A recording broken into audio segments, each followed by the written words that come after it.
Assalamualaikum warahmatullahi wabarakatuh, sahabat semua, bro, Villa and sister Villa, bersama saya Duni, Direktur Utama OneSoft. Sebelah kiri saya yang terhormat Pak Kuku, Bro Kuku, gitu Pak ya, biar kaum milenial nih Pak. Karena pertanyaannya banyak dari kaum milenial nih Pak. Pak Kuku ini merupakan Direktur Utama dari NTB Syariah.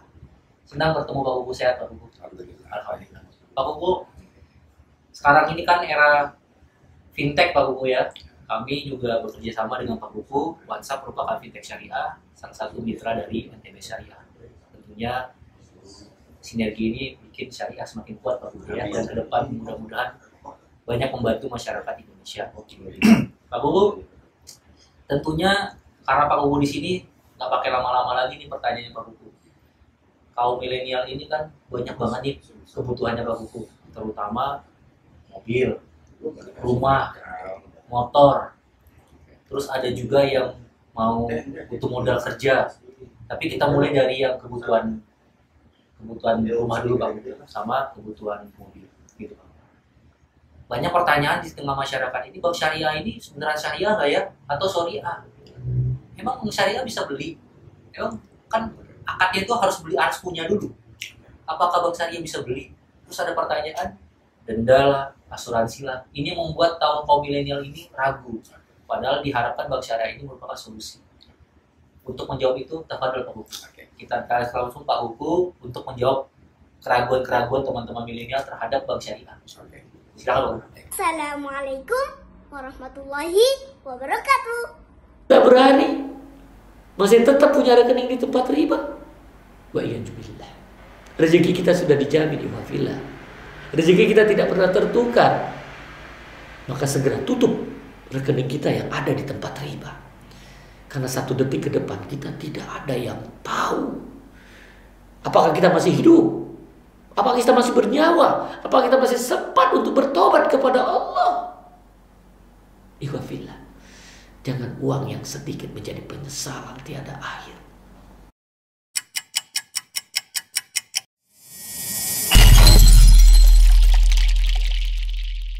Bismillahirrahmanirrahim. Assalamualaikum warahmatullahi wabarakatuh. Selamat sore para pemirsa yang mudah-mudahan insya Allah diberkahi Allah Subhanahu wa Ta'ala. Sebelum saya masuk, kalau boleh saya sampaikan ada 3 pertanyaan yang tadi Mas Dodi sampaikan. Yang pertama adalah bagaimana transaksi yang ada di perbankan syariah, khusus di Bank NTB Syariah. Dan yang kedua adalah tentang adanya tidaknya denda. Dan yang ketiga adalah bagaimana dengan konsep asuransi. Nah, kalau kita perhatikan, yang pertama adalah kaidah transaksi di perbankan syariah. Pembiayaan adalah salah satu aspek saja dari 2 aspek yang harus diperhatikan ketika seseorang melakukan pembiayaan di bank syariah. Yang pertama, aspek atau kaidah dunia. Aspek kaidah dunia adalah terhadap transaksi yang dilaksanakan. Kalau seseorang itu melakukan pembelian terhadap suatu aset, pastinya kepemilikan ini menjadi kebutuhan bagi si nasabah. Yang kedua adalah aspek daripada syariahnya.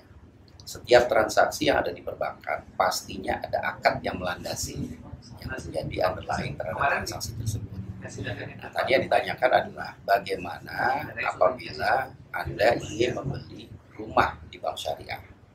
Layaknya transaksi itu, maka bank sebagai penjual layaknya harus memiliki barang tersebut. Nah, kami pernah melakukan suatu transaksi di mana bank mempunyai asetnya terlebih dahulu sebelum dijual lagi kepada nasabah. Nah, dalam prakteknya ada transaksi yang dilakukan secara langsung oleh bank dengan membeli rumah yang diinginkan oleh nasabah. Setelah dimiliki, baru dijual kepada nasabah. Artinya transaksi tersebut insya Allah sesuai dengan kaidah syariah. Apabila bank ingin menjual, maka bank sudah memiliki aset tersebut. Kemudian baru dijual kepada nasabah. Yang kedua adalah tentang denda. Alhamdulillah sejak berkonversi menjadi perbankan syariah di 2018, denda sudah dihapuskan. Artinya tidak lagi ada denda bagi nasabah yang mengalami pembayaran keterlambatan batas. Artinya denda itu tidak sesuai atau belum sesuai dengan kaidah syariah. Ada sebagian yang memang memperbolehkan denda tersebut, ada sebagian yang memang tidak sesuai bahwa denda itu tidak sesuai dengan kaidah syariah. Nah, kami lebih memilih untuk meniadakan denda. Dan yang ketiga adalah bagaimana dengan asuransi. Konsep asuransi syariah, sebelum saya menjawab mungkin ada sebagian yang menyampaikan adalah bahwa konsep asuransi syariah itu adalah tabaruk atau ta'awun, gitu ya. Sehingga layaknya tabaruk atau ta'awun, berbuat kebaikan dalam satu antara sesama, gitu ya. Ada yang menganggap bahwa proses asuransi ini adalah bukan pertanggungan terhadap resiko. Jadi tabaruk di sini adalah semacam collegial responsibility di dalam menanggung sesuatu yang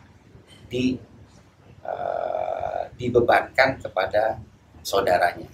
Jadi misalkan saya dan Doni, kemudian saya masing-masing memberikan, Don, kan kita masing-masing udah punya anak nih, gimana kalau misalkan nanti salah satu dari kita ini ada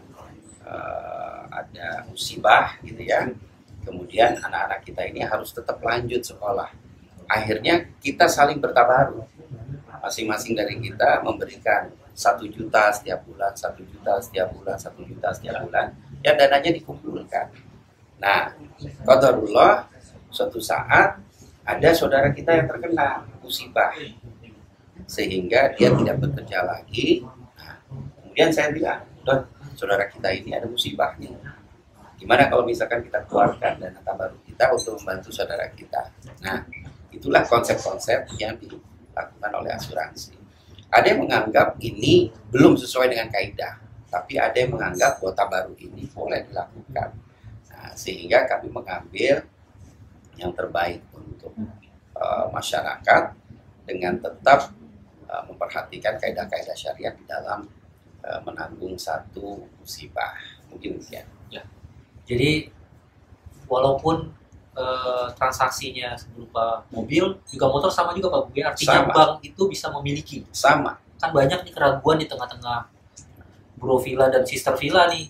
Ya. Selalu banyak yang, Ya. wah ini begini, itu begini, kebanyakan begini, akhirnya saya konvensional aja deh. Gitu Pak Gugu. Itu Jadi, gimana sih Pak Gugu? oke. Tipsnya Pak Gugu? Begini. Supaya istiqomah terhadap syariah. Oke. Anda tadi begini, akhirnya saya istiqomah aja deh, ngambil ke konvensional. Iya. Ya. Jadi itu kaidahnya sama dengan ada satu restoran yang jelas-jelas menyediakan Halal. ayam, Oh ayam. gitu ya. Tapi Anda ragu, disembelihnya udah baca Bismillah atau belum, Masya Allah. gitu ya. Tapi Anda justru memilih ada satu restoran yang jelas-jelas haram di situ, babi. Yang udah jelas-jelas haram.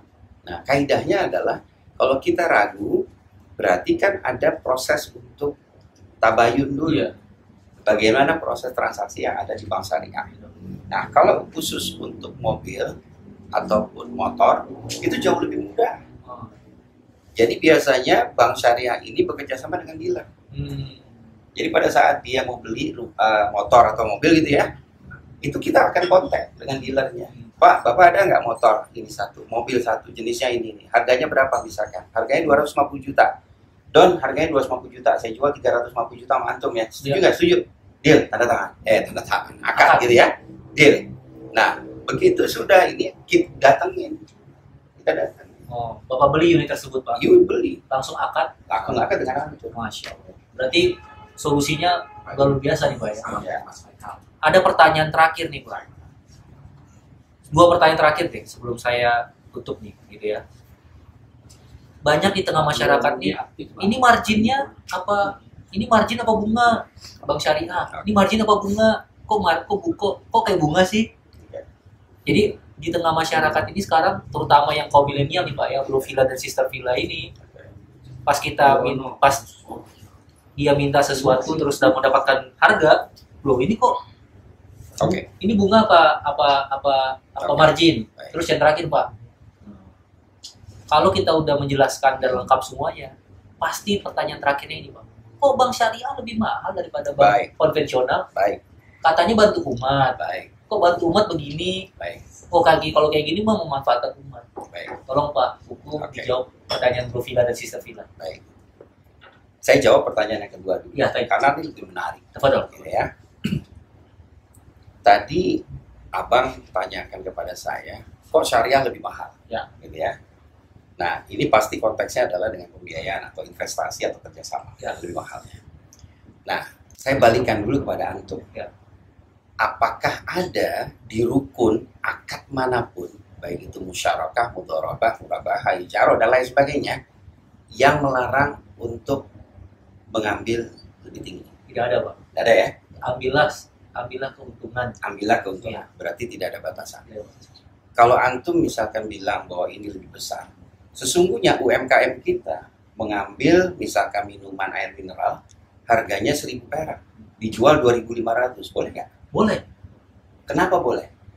Karena keuntungan Pak. Untungannya 150%. Ya. Boleh nggak? Boleh. Kan tinggi sekali. Betul. Karena tidak ada di rukun. Iya. Di rukun akad itu tidak ada batasan di dalam mengambil satu keuntungan. Yang ada adalah kesepakatan. Oh. Sepakat nggak dengan harga ini? Ya, apabila udah sepakat, itu namanya tidak ada lagi mahal ataupun murah. Bener nggak Pak kayak gini Pak? Sama Ya. kayak kemarin awal-awal corona. Ya. Pas beli masker yang tadinya 50.000 mendadak 500.000. Ya. Karena takut virus. Ini riba kok nggak takut Pak? Ya. Masih nego-nego harga. Ya. Gimana tuh Pak Bu? Ini Bro Villa, Sister Villa ini kayak gini nih. Saya gemes-gemes gimana gitu Pak Bu? Baik. Apabila kita masih ragu terhadap transaksi syariah, ya, apakah ini syariah atau tidak, dengan menanyakan, oh syariah mahal dan lain sebagainya.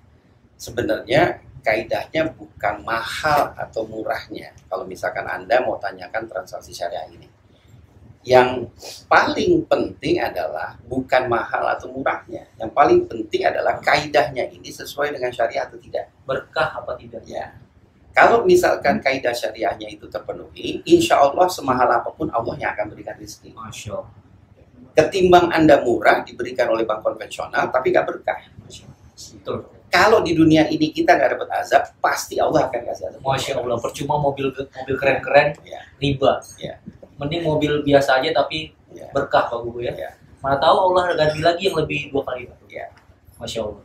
Luar biasa Pak Buku. Siap. Jadi silakan closing statement Pak Buku untuk Bro Villa dan Sister Villa Baik, untuk segera hijrah ke bank syariah dan gak ragu-ragu lagi. baik. Silakan Pak Buku. Untuk rekan-rekan semua, riba itu memang tidak berbekas. Transaksi yang biasanya lekat dengan kenikmatan boleh jadi mengandung mudarat. Yang mudah, yang murah belum tentu berkah. Tapi yang mahal, yang susah atau sulit diperoleh belum tentu tidak sesuai dengan kaidah syariah. Makanya saya sampaikan, kalau kita ingin melakukan satu transaksi, pertimbangan mahal murahnya itu jangan menjadi pertimbangan utama. Tapi keberkahan dari transaksi yang sesuai dengan kaidah itu jauh lebih tinggi nilainya dibandingkan dengan hanya sekedar mahal ataupun murah. Kedua, bagi yang belum berhijrah, segera berhijrah.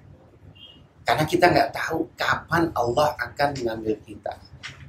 Barang siapa yang dia sudah berhijrah dan mendapati hijrahnya, tapi dia belum mendapati niatnya saja, insya Allah sudah diganjar pahala oleh Masya Allah. Luar biasa. Tapi barang siapa yang dia belum punya keinginan, belum punya niat, maka sesungguhnya boleh jadi Allah sudah menghantarkan hidayah, tapi Anda semua belum mau mengambil hidayah.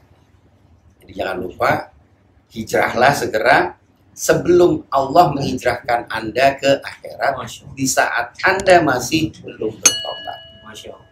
Terima kasih. Assalamualaikum warahmatullahi wabarakatuh. Sehat-sehat Pak Buku. Sukses buat NTB Syariah. Amin. Teman-teman NTB Syariah supaya NTB Syariah selalu menjadi solusi untuk umat. Amin. Amin. Ya. Mohon doanya. Waalaikumsalam warahmatullahi wabarakatuh. Waalaikumsalam.